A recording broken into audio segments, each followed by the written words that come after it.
Hey. Who the fuck is this? So you leaving? Running off to fuck some other wolf? It's a joke. Calm down. We were just trying to have some fun. I was starting to realize that this probably wasn't the best time, but... So you're playing this stupid shit of keeping me guessing whether or not you're gonna ditch me by next year, and then you pull this shit? Outside. The hell is wrong with you? Me? I told her that there was no way in hell you'd fall for this, since you already knew how I felt about you. I'm the one that should be fucking offended that you'd think that. That's not fair. You wanted a reaction from me and you got one. Happy? What's wrong? This is your idea? The phone clutched in the hand disappears. It's a prank. Making me think I just lost my altar is a prank? If this is a fucking joke, then you need to learn how to make one first. Why don't you learn to take one? How was I supposed to take that? Just laugh and shrug and say, well, fuck, so much for that. Is that what you expected? Actually, we just thought you wouldn't fall for it. At least not this hard. I mean, come on, I cropped that one from the cover of some teen magazine. It was my number, too, if you didn't notice. It just wasn't a good time, alright? No? No. What the hell are you doing here anyway? Semester ended last week. So you're staying at home for the summer? Of course not, I'm staying with Emily. You need to calm down, Leo. How can we ever have fun if you're exploding all the time? Telling me to calm down is the worst thing you can do right now. I'm tired, I'm hot, and I just wanted to have lunch with him. You're overreacting.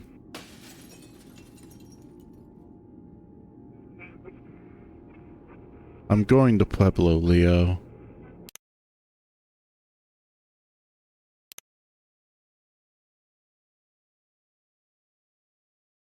I stare through the grainy darkness. The motel room air is dry and stuffy. The air conditioner must be off. I look over. TJ is next to me in bed. He's curled up in a fetal-like position, his knees raised and his tail between his legs.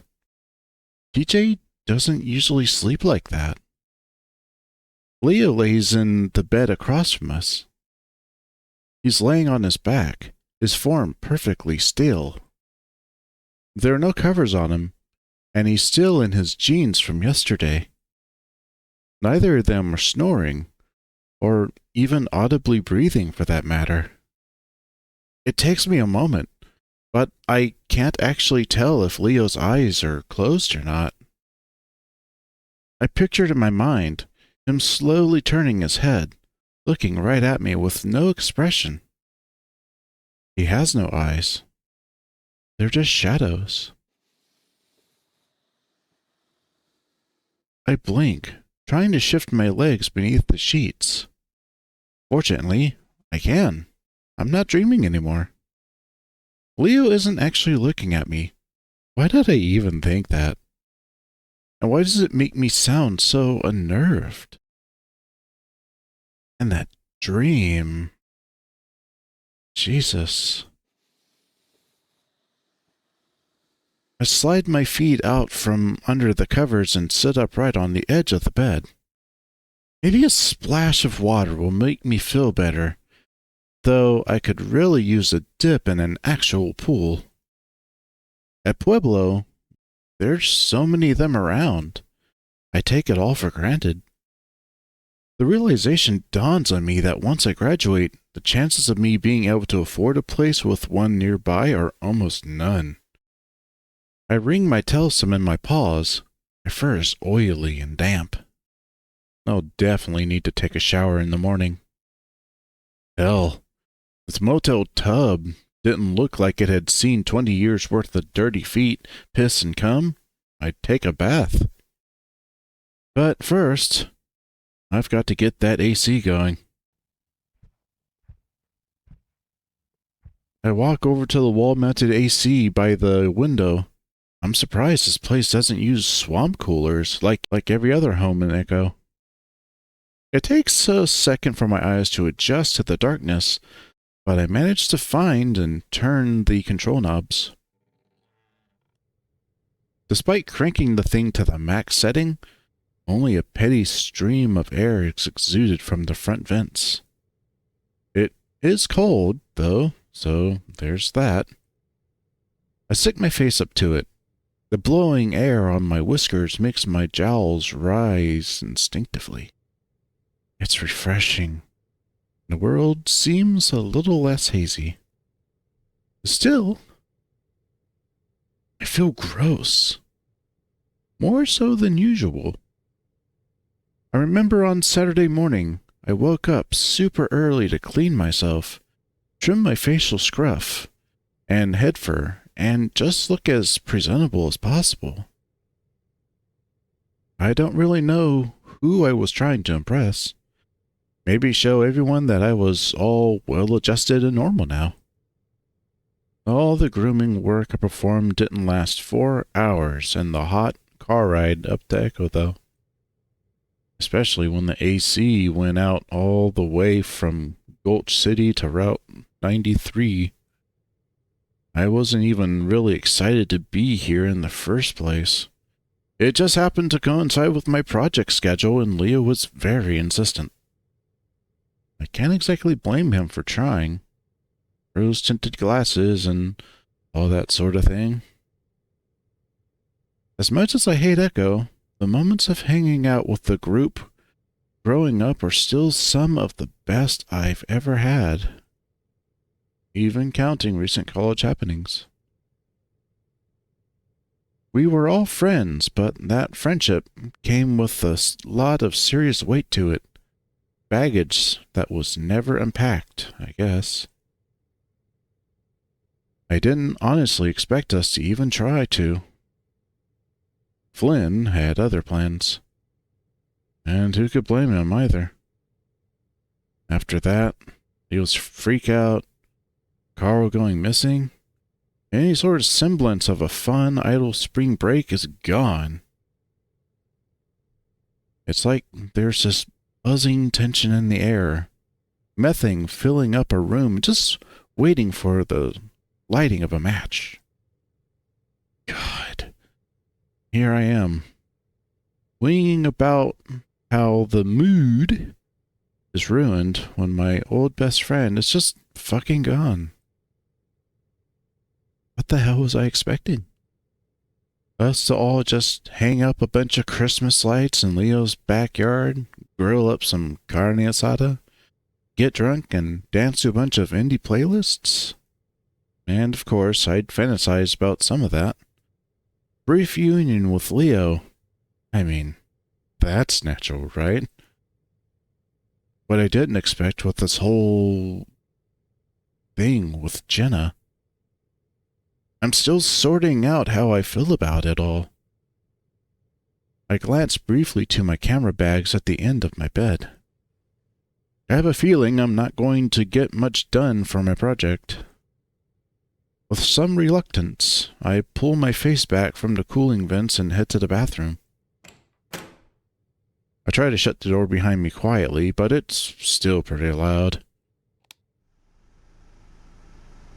I look at the sink and realize that it wasn't going to cut it. I took off my shirt and underwear, then placed them on the edge of the counter. At home, I just throw them on the floor. But I don't really trust how clean the linoleum is here. I step into the shower. It gets hot quick, so I fiddle with the handle some. There's some red fur tucked in the corner, so I'm guessing Leo took one earlier as well.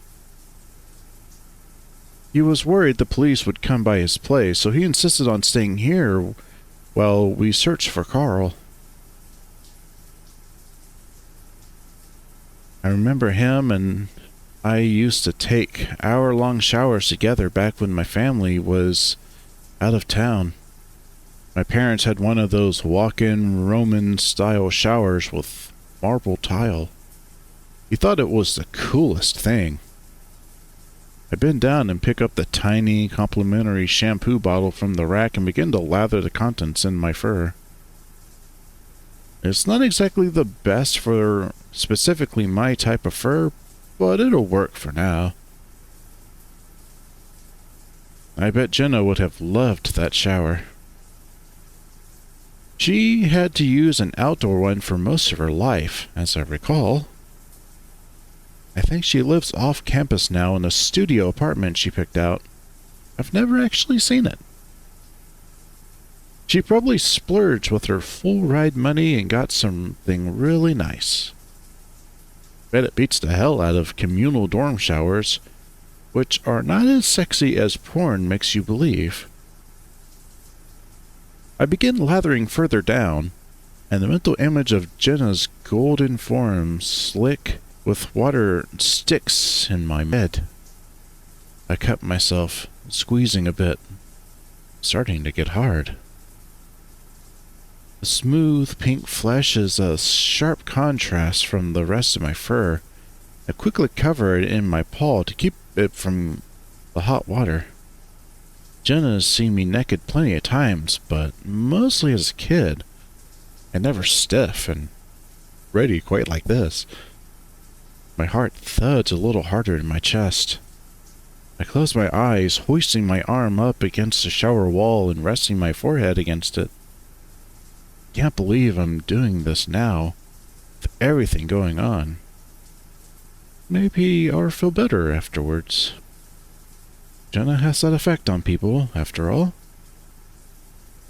I feel myself smiling a bit, swaying my tail some as I begin to pump away.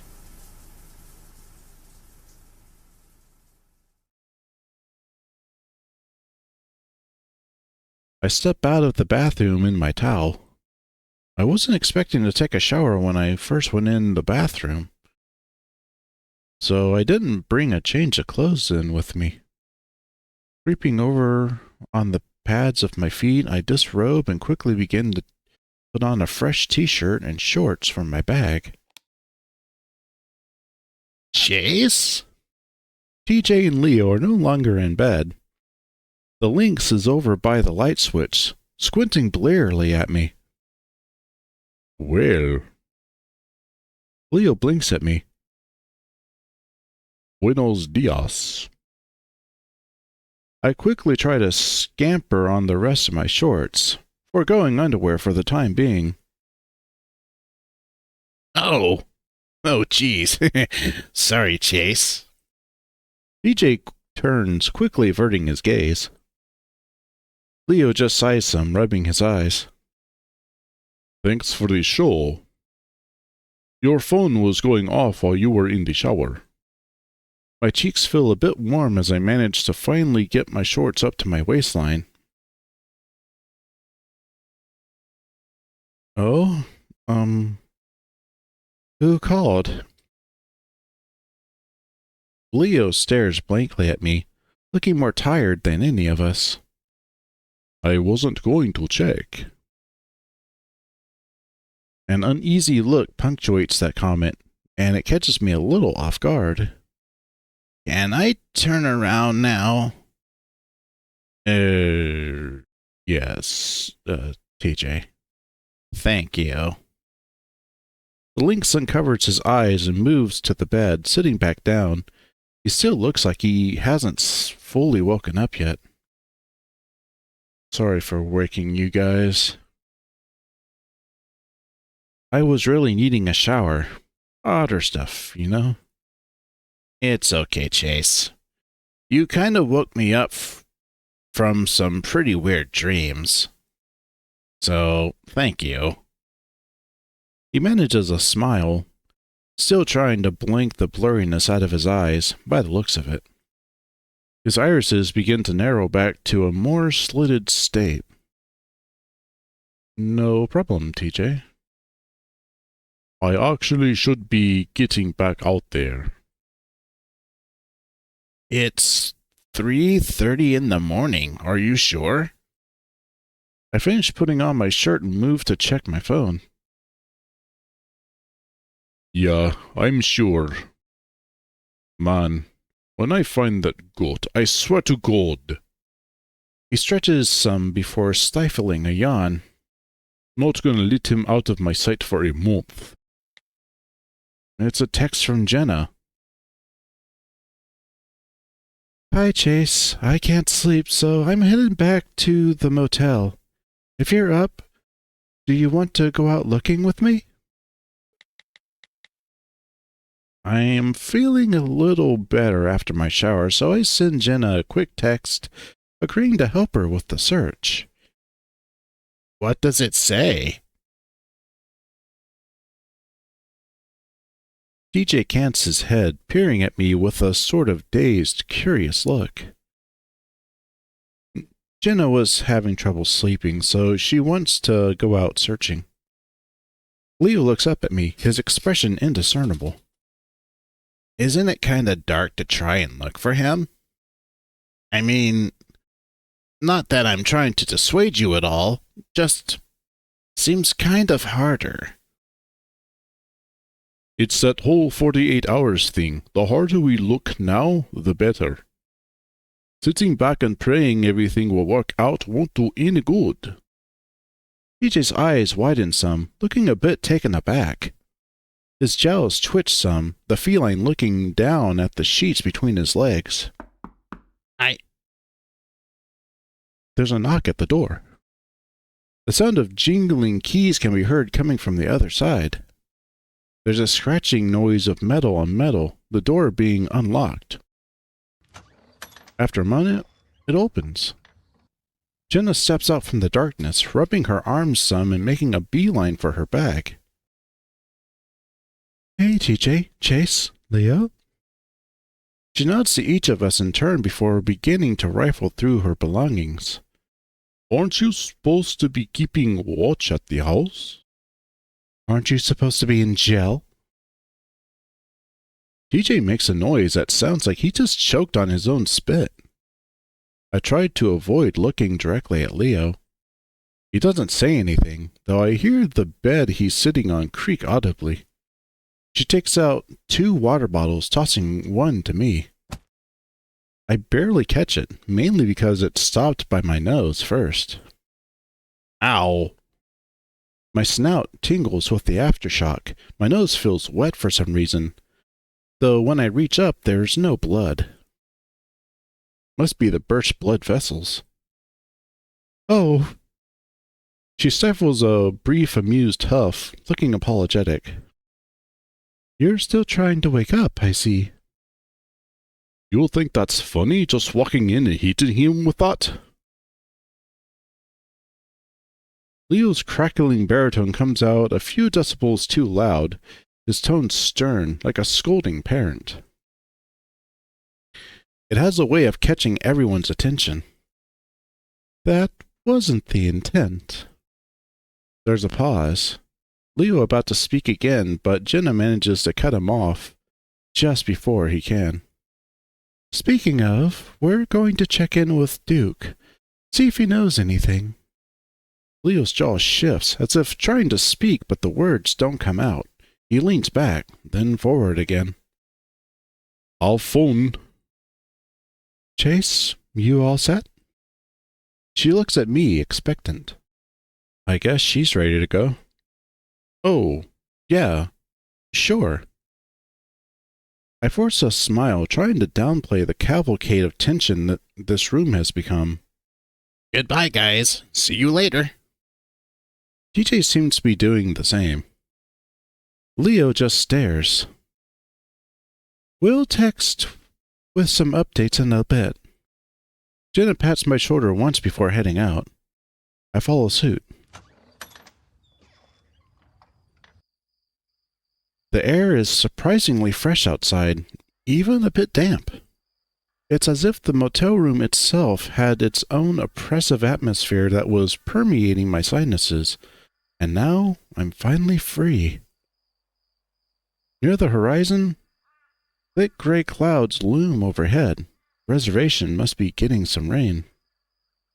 Jenna seems to notice as well, taking a few steps forward into the mostly empty parking lot before speaking up. Kind of nice out, isn't it? Yeah. She opens her mouth to speak, but pauses some as she looks over her shoulder, a light frown crossing her blonde features. Come on, let's go. She starts moving again, heading toward the street. Duke's house, right? And we're walking? Yeah, is that a problem? She glances back. I reach down, feeling the tender, hardening muscles around my thighs and knees. Just a bit sore from the hike, that's all. Oh, you're a tough guy, Chase. I'm sure you'll manage. Tough guy? I hustle some to catch up, the Finnick already on the road. She smiles some as I catch up alongside her. Your phone has a flashlight, right? Yeah. Oh, give me a sec. I reach into my pocket and flick on my phone. It takes a second, but I find the right button. The correct pavement in front of us quickly illuminated. Just in case we come across any snakes or spiders. Or overweight rams. Those two. I shine my phone toward the sagebrush that winds along the narrow wash that passes by the motel. It's like I'm half expecting to see Carl's goofy, grinning muzzle peeking out through the brambles. I'm sorry if I woke you. It's fine. I was in the shower. You woke everyone else, though. Jenna straightens her tank top, peering through the cracked glass windows of the old ice cream shop. Even the for lease sign on the awning is mostly faded away.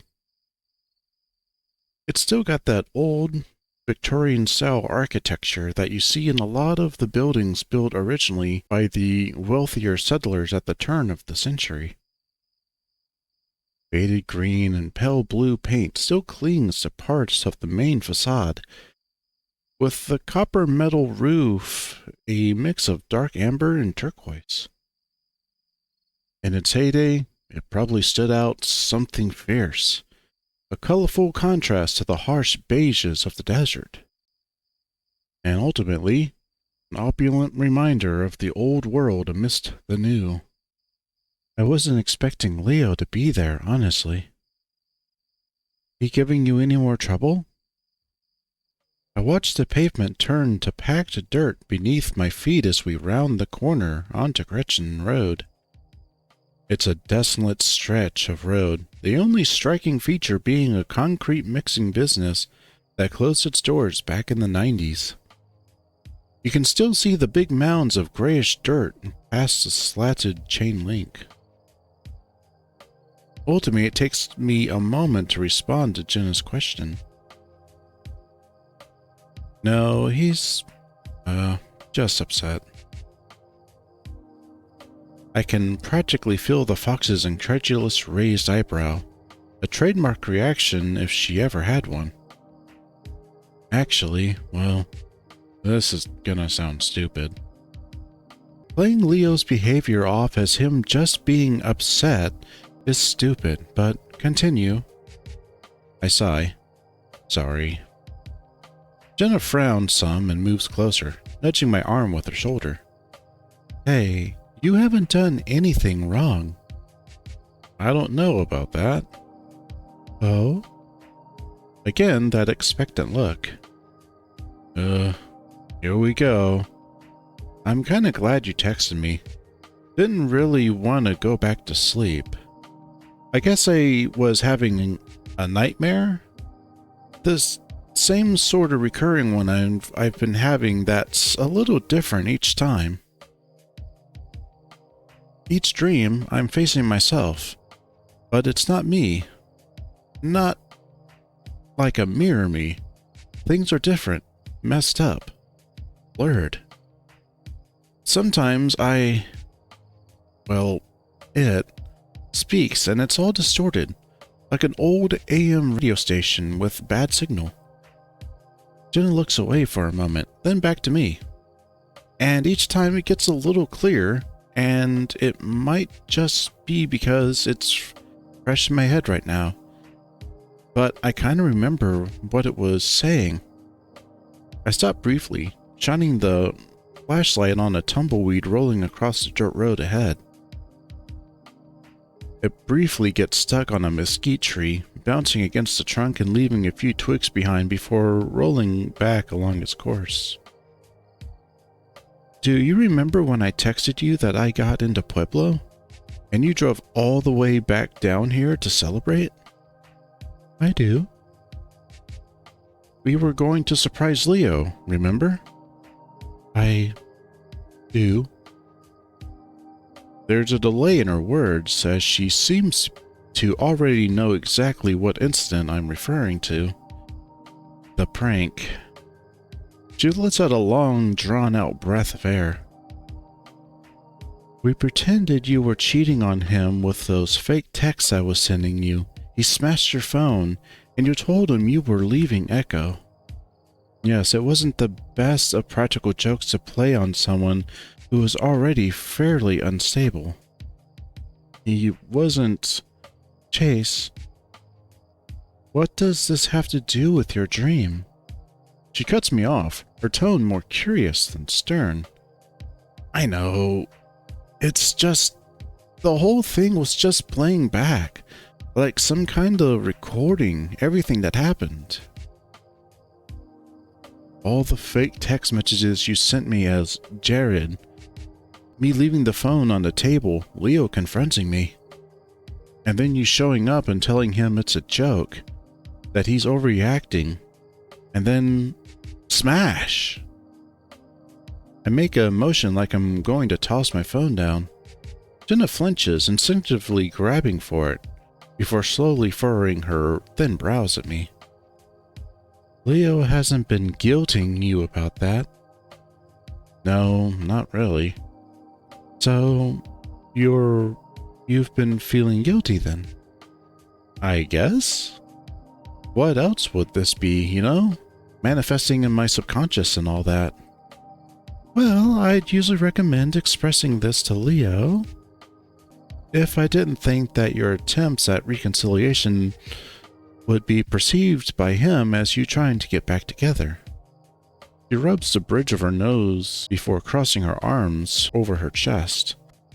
We did already apologize for this years ago, but if you absolutely must, maybe wait until we're all back at Pueblo. He's clearly got some issues to sort out right now, and you're under absolutely no obligation to try and solve them, especially considering his recent behavior. It's incredibly difficult to help people that don't want to be helped. You're probably right. She gives me a sidelong look. I mean, you are right. I rub my paw across my face, smushing my own facial features into my paw pads. It's just... shitty, I guess. You know someone for 15 years of your life and grow up with them. There's like, I don't know, a vested interest? I was there for like every big mistake, triumph, you name it. I'm not sure what exactly further support I can even offer at this point. It's just been too long. Plus, I'm gone again as soon as this weekend's up. So what's the point when I'm probably just gonna fuck things up worse? Chase, Jenna's tone is curt, and I look over to see her face very much matches her tone. Leo was dry humping you at a kiddie arcade. You do not need to feel this conflicted about being upset about that. Look. There's a moment of hesitation, like she knows the right words to say but needs time to phrase them more delicately. I understand that men have a different hormonal attraction to each other than generally what I feel as a woman when I am attracted to someone. For men, that feeling of attraction, and I am paraphrasing something you probably already understand at least on an intuitive level, is broadly more physical and sudden. There is an emphasis on aesthetics and, well, the mechanics of what's happening. I blink, getting the gist of what she's saying, but not exactly sure where she's going with this. As stereotypical as it is, most women feel attraction as a sort of a slow burn, where passion is derived from intimacy, meaning contrast, forbidden love, etc. She gesticulates in a swirling motion. That's not to say abrupt sparks of fancy don't form for women too, or just being what they are. So I may not be adequately equipped to fully grasp the true nature of your guys' relationship, but what Leo did at the Familyplex is just beyond dumb, latent horniness. It's complete detachment from reality of your two's respective situations. Jen's voice raises some, louder than her usual controlled level and probably inappropriate for this time of night. It's upsetting, especially so with all that's going on. I continue to walk slightly ahead of Jenna, unsure of what to say and feeling like if I met her gaze right now, I'd regret it. I shine my light on a lone desert willow that sits on the bank of a nearby wash. In the branches, flickers of reflected light shine back. Eyes. They're small, and sitting squarely in a nest made from bramble, like that of the tumbleweed from earlier. Bird. I announce, monotoned. Jenna steps up beside me, hands on her hips as she looks where I'm now pointing. She exhales with some exasperation before responding. Yeah. Looks like a wren. How can you tell? As far as I know, Jenna was never much into nature or animals. Wrens are the really fat ones, you know? Rotund. She pushes her small hands together, making a circle to emphasize roundness.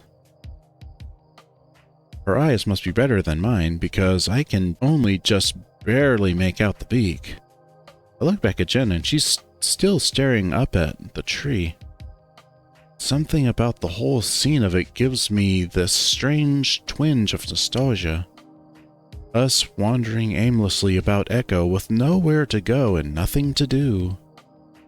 And how we thought that feeling would last forever. Is it just me, or is this conversation kind of familiar? Not the bird, I mean. You and I walking around talking about stupid things Leo was doing? Yeah, that's not too out of the ordinary. She smiles some, and I can't help but smile back. Yeah, that, and... God, do you remember showing me all those Yaoi comics you got from the mall? Oh yes, I hid them under a rock like a half-mile from my house. I had to fight a scorpion to get you your Oko Tanuki Ai issues. Jenna lets out an amused noise, shaking her head.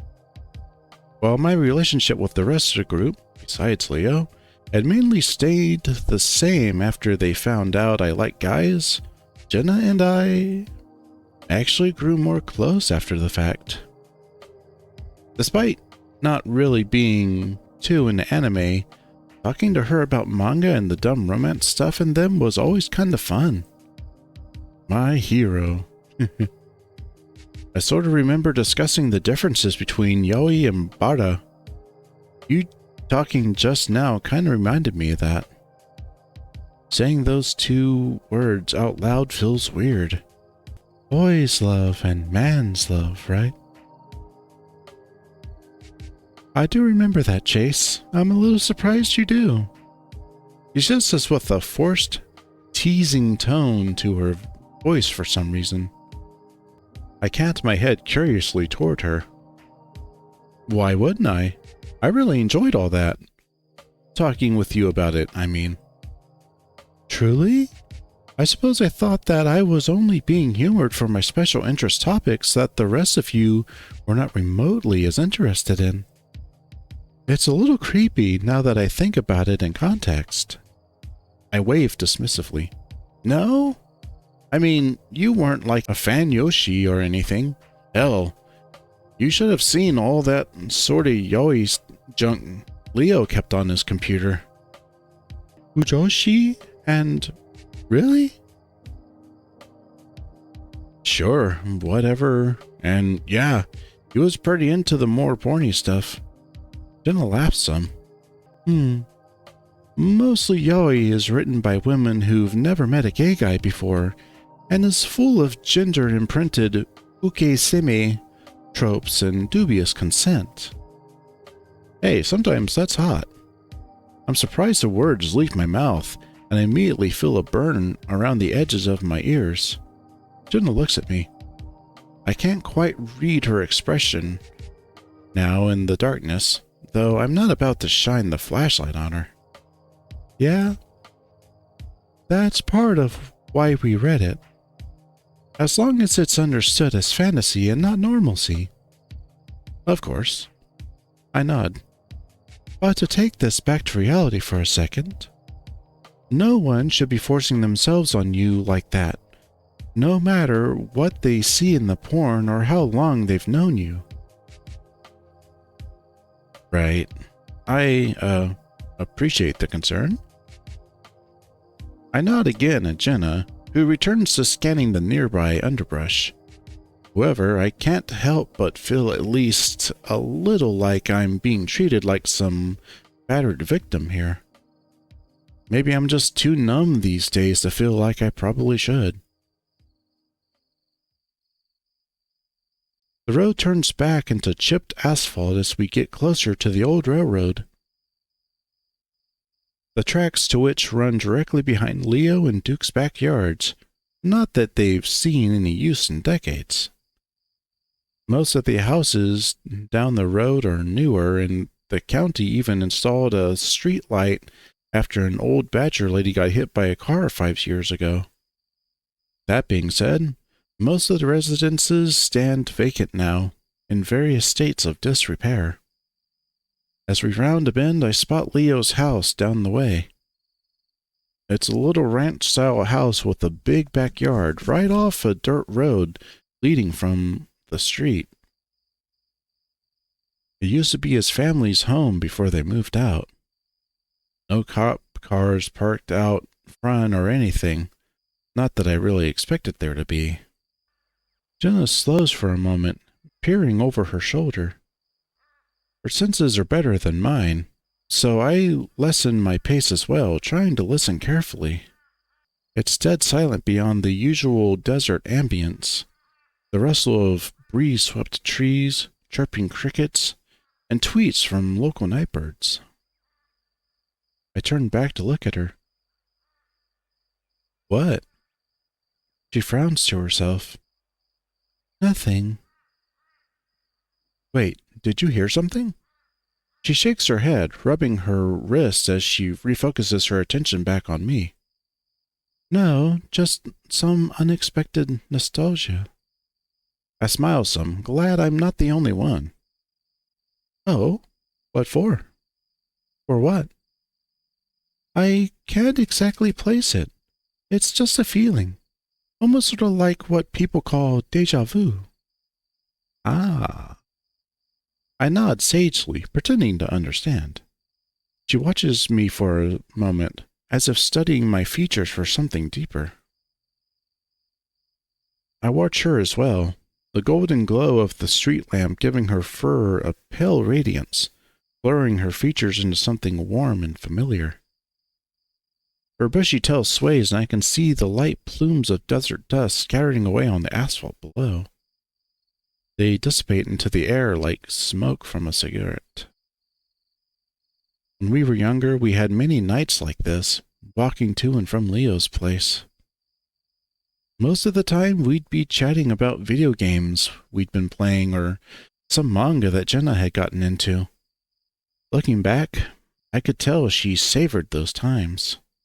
The fleeting moments she had away from home, where she could express her passions without fear of judgment or ridicule. Well, occasionally there'd be ridicule, but of the good faith sort, I think. Whenever she criticized some dumb thing I said or weird-ass phase I was going through, it never felt like she thought lesser of me.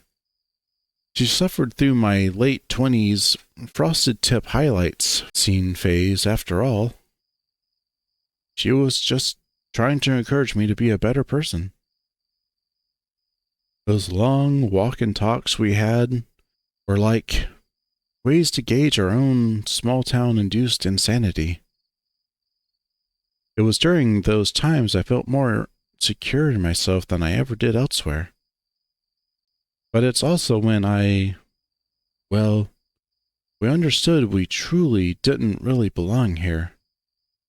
I can't help but wonder if that's what she's thinking of now. She smiles once, then picks up the pace again. I step up and match her speed. I hope Duke still works late shifts. I recall him being quite nocturnal when we were growing up. He works at the Blue Diamond Casino by the reservation, right? Mm-hmm. As far as I remember. I used to think that only native people could get jobs there. I know they try to keep it that way, but many of the locals in the res lack the skill sets and training for some of the jobs. Hence the outsourcing. I think Duke works, or at least worked, as a security technician. I guess I didn't know him that well. Me neither, but he was friends with my father.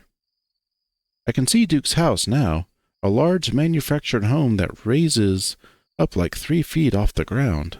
I think Flynn told me once they made him raise it up since it sat in the flood zone for the nearby wash. Said wash pretty much never had water in it, except for one particular monsoon season where a flash flood sent white water currents down it. It all drains out into Lake Emma. It's difficult to see in the dark, but the house looks to be in a bit of a sorry state.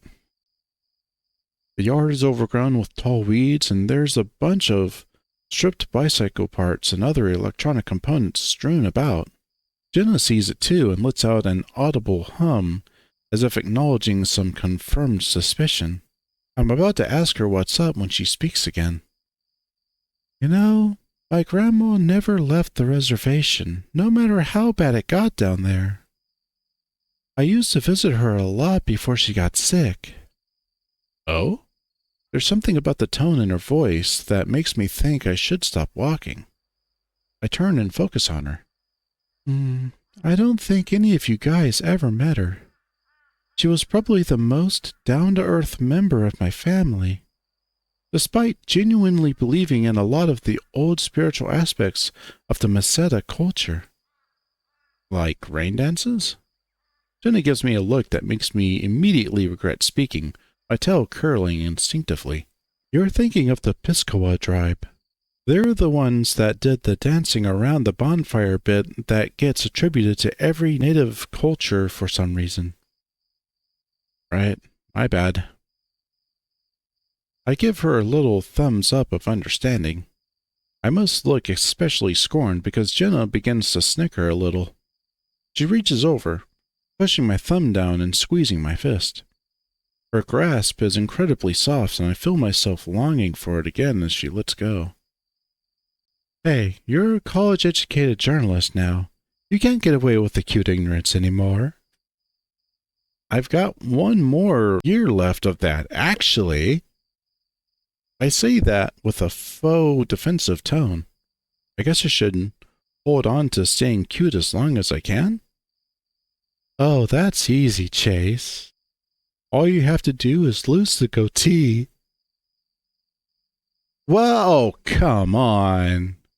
I reach up and grab the dyed piece of facial scruff, and a bubbling sense of self-consciousness burns at my cheeks.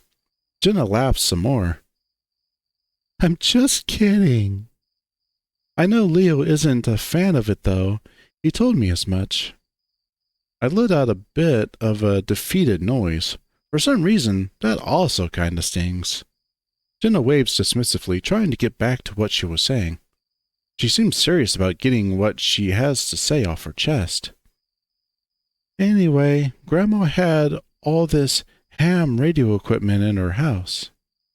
She started collecting it after Grandpa died, which was long ago before I was born.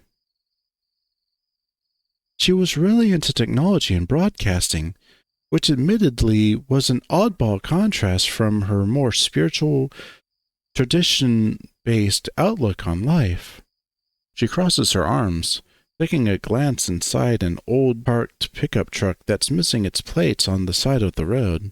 I shine my phone's flashlight inside, but there's just a bunch of bags of what looks like farming stuff, mainly fertilizer. I remember thinking it was neat.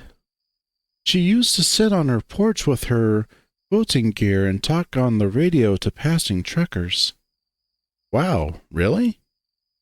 I start to picture an old native woman who looks like Jenna, knitting needles in one paw and a radio mic in the other. Yeah, her radio had pretty good range. She did this for years. Got kind of a reputation because of it. Sweetheart of Echo Valley, or something along those lines. Oh. She was like flirting with him? Jenna smirks, lately shrugging her shoulders. Well, I suppose there was probably some of that. I remember Adam mentioning that occasionally she would find flowers in her postbox, sometimes even letters. Grandma was pretty shy, actually, and didn't like how she looked. When she was born, her ears and parts of her scalp were malformed. It was at some underfunded tribal clinic up north, so they weren't equipped to fix it. Didn't get the money for it later in life either. She brings her paws up to her own ears, running her fingers down them to the base of her head fur. She always wanted to wear those big sun hats whenever we went somewhere, like she didn't feel right being seen. But over the radio, she would mainly just talk to these truck drivers, ask them about their day, about things that made them happy. And I remember hearing about this one particular time where she talked with a truck driver who had recently lost his wife in an accident. Naturally, he was very upset, and was considering whether life was worth living anymore. So Grandma told him to pull over and come visit her. He was reluctant at first, but he did. Grandma got together all the old neighborhood ladies and rolled out this big ancient grill from the 60s. They baked a bunch of fry bread and cooked up a ton of tacos. She even went out and personally got the ingredients to make some homemade cookies, since he mentioned he liked those over the radio. When he finally got there, she taught him how to make all the food himself. She was worried, without a wife, he wouldn't know how to cook something decent on his own. She also went around and introduced him to everyone, greeted him like a guest of honor. It was this little rat guy, really meek. At first, he was really worried he was being awkward and was out of place, but they talked for hours and hours, way into the night. His wife and him had been together for 18 years, and she was an art teacher at an elementary school in Two Canyons. So before he left, she and him made a sand painting. A sand painting? I'm reluctant to interrupt, but I've never heard of that before. It's a painting in sand, usually done with pigments. What's interesting is, they're not really art objects. They're for helping people heal to become better. Once painted, the person who needs the healing would sit in the center of the painting. The energy and goodwill that was put into the painting was to help the person in need, healing spirits and that sort of thing. I know. Nowadays you mainly see them framed up on roadside craft sales, but that's what they were originally for. So, Jenna trails off, and I look away as she clears her throat. She takes a slow breath, and it takes her just a second to continue. My parents weren't there at Grandma's funeral. It was at some public meeting building out in Peyton, for some reason. From my family, it was just Adam and I. Adam, really? Yes. This was a long while ago, before he started changing. We were nearly a third of the way through the service when the rat guy shows up, and I have to ask Adam who he is. The only people there up to that point were us foxes. After that, I started noticing more non-foxes coming in. Some were literally wearing those stereotypical trucker hats with the holy bits in the back. And of course, half of the people there were really confused who these guys were, like maybe they were at the wrong funeral. They just sat in the back, and then Adam went up to speak. She folds her arms tightly across her chest, smiling to herself as her gaze flicks upward. Adam stuttered his way through his speech, but at the end of it, he started inviting up the new arrivals in the back. A lot of them were fairly gruff-looking guys, you know? One by one, they get up and start reading letters. She pauses again. Letters thanking her for being so kind, for giving them someone to talk to about their problems, or just being so witty and fun to speak to. The rat guy. God, I wish I remembered his name. What a blast. And his letter addressed Grandma like she was still there with us. He talked about how he was doing, how tough things were after what happened.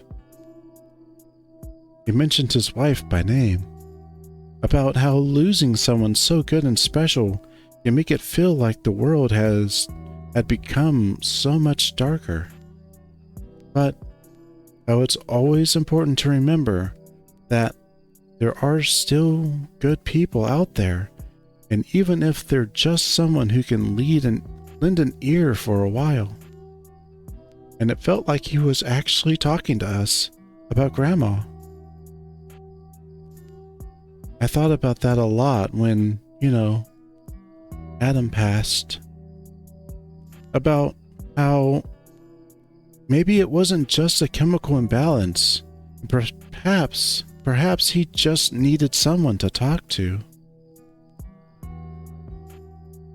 She keeps her arms still tied over her torso, though it looks more like a self-bracing measure. A far cry from her usual standoffish posturing. I also thought about how you're so goddamn alone out here. She gestures with both arms to her surroundings. I peer down at myself, then back to Jenna. She lets out a little noise that sounds like a quick sigh before shaking her head. Not you specifically, but rather anyone stuck in this place. What is it with Echo and taking away all that's good?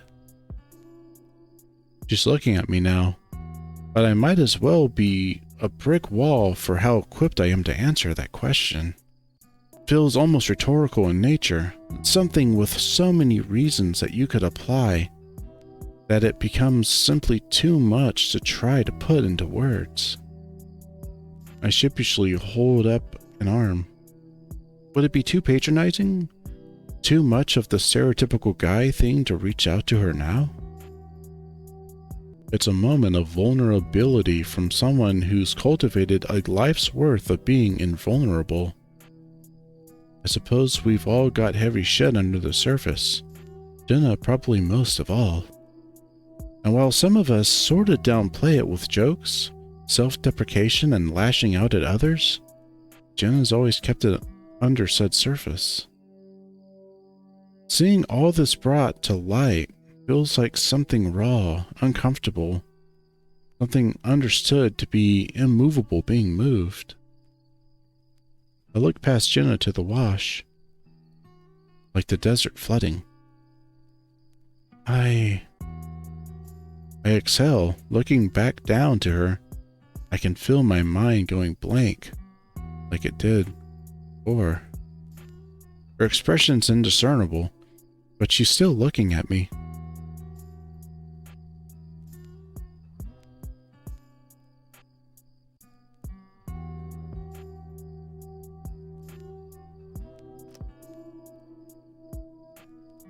I don't know how to answer that, but thank you for sharing this. I rubbed the back of my neck. Regardless, I guess I have to ask, what made you think of this? I mean, the story about your grandmother. Was it just talking about tech stuff and the reservation? Jenna ponders this question for a moment, looking a bit more like her usual self. However, there's still a slight, unnerved tinge to her, like her tail has an extra bit of bristle to it. I suppose that's what got me talking about her. Though I started thinking about this all earlier. Oh? Up ahead, the screen door on the side of Duke's house flings open.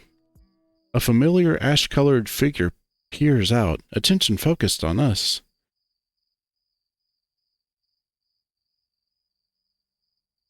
What are you two doing? He calls out to us, having to shout since we're nearly 3 properties down. At Pueblo, I'd cringe at the idea of someone shouting out this late in a neighborhood. However, most of these houses are long since abandoned. Jenna and I exchange a look before making our way closer to respond.